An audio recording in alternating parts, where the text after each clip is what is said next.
ایک اسٹوڈنٹ تھا، نام تھا علی، بالکل نارمل، نہ ٹاپر نہ ویک، جسٹ ایوریج۔ لیکن اس بار ہی واز سیریس، راتوں کو جاگ کر پڑھا، ڈسٹریکشنز ایوائڈ کی، صرف ایک ہی گول تھا، اس بار رزلٹ اچھا لانا ہے۔ پھر آیا رزلٹ کا دن، دل دھڑک رہا تھا، ہینڈز شیکنگ کر رہے تھے۔ اس نے رول نمبر انٹر کیا اور اسکرین پر جو لکھا تھا اس کے سامنے وہ تھا فیلڈ۔ علی کی دنیا رک سی گئی تھی، سب کچھ بلر ہو گیا تھا۔ علی گھر گیا، امی ابو کو پتہ چلا، کسی نے زیادہ کچھ نہیں کہا، لیکن ان کی آنکھوں کا ڈس اپوائنٹمنٹ علی کے دل پر سیدھا لگ رہا تھا۔ اس رات علی اکیلا تھا، چھت پر بیٹھا ہوا تھا۔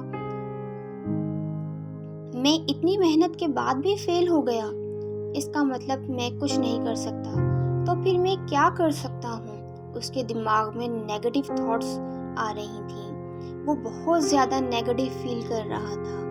He felt like I am not good enough۔ پھر اچانک اس کے فون پر ایک میسیج آیا، وہ میسیج اس کے ٹیچر کا میسیج تھا۔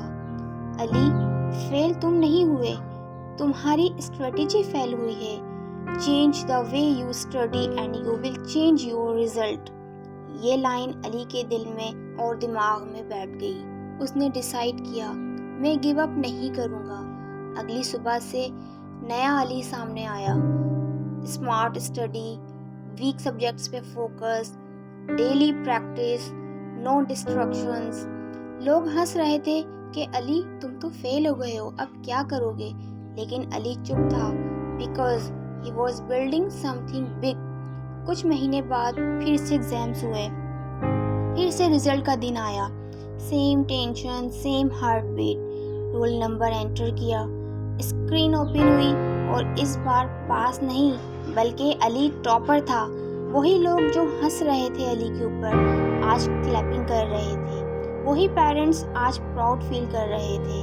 اور علی، اس نے صرف ایک چیز سمجھ لی، فیلئر تمہاری اسٹوری کا اینڈ نہیں ہوتا، یہ صرف ایک چیپٹر ہوتا ہے۔ زندگی تمہیں گراتی ضرور ہے، لیکن اٹھنا صرف اور صرف تمہارے ہاتھ میں ہی ہوتا ہے۔ اگر تم بھی کبھی فیل ہوئے ہو یا لائف میں اسٹرگل کر رہے ہو یا بہت پریشان ہو تو گیو اپ مت کرو، صرف اور صرف اپنے اوپر اور اپنے اللہ کے اوپر بھروسہ رکھو۔ اور اگر یہ اسٹوری تمہیں تھوڑی سی بھی موٹیویٹ کرے تو لائک کرو، کامنٹ کرو، I will come back. Channel Study Sprint کو ضرور سبسکرائب کرو۔ ملتے ہیں نیکسٹ ویڈیو میں، اللہ حافظ۔